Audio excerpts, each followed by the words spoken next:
কাকে? জাপানের কোম্পানি নির্মাণ শেষে 738 কোটি টাকা বেঁচে গেছিল, এটা গভর্নমেন্টের হাতে দিয়ে তারা বিদায় নিয়েছে। কত টাকা? 738 কোটি টাকা।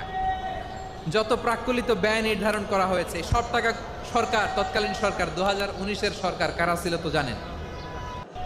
এই 2019-এর সরকার তাদেরকে দিয়েছে।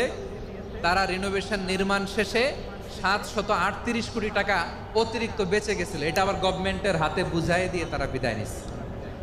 আমরা কেন এমন হইতে পারলাম না? জাপানের ওরাও মানুষ, আমরাও মানুষ, তার মানে মানুষে মানুষে পার্থক্য আছে না নাই? আচ্ছা, জাপানের দুইটা উদাহরণ দিলাম, এবার আমার দেশের দুইটা উদাহরণ দিব না? বাংলাদেশের দুইটা উদাহরণ দিই। 1 নম্বর উদাহরণ, গত সপ্তাহে আপনারা জানেন কক্সবাজার আমার একটা প্রোগ্রাম ছিল, তো হেলিকপ্টারে গিয়েছিলাম। ফেনী জেলা যখন পার হচ্ছি আমি দেখলাম 3টা উইন্ডমিল চিনেন তো? বিশাল পিলার, 3টা-4টা পাখা থাকে। বায়ু বিদ্যুৎ কেন্দ্র, বাংলাদেশের প্রথম বায়ু বিদ্যুৎ কেন্দ্র এটা।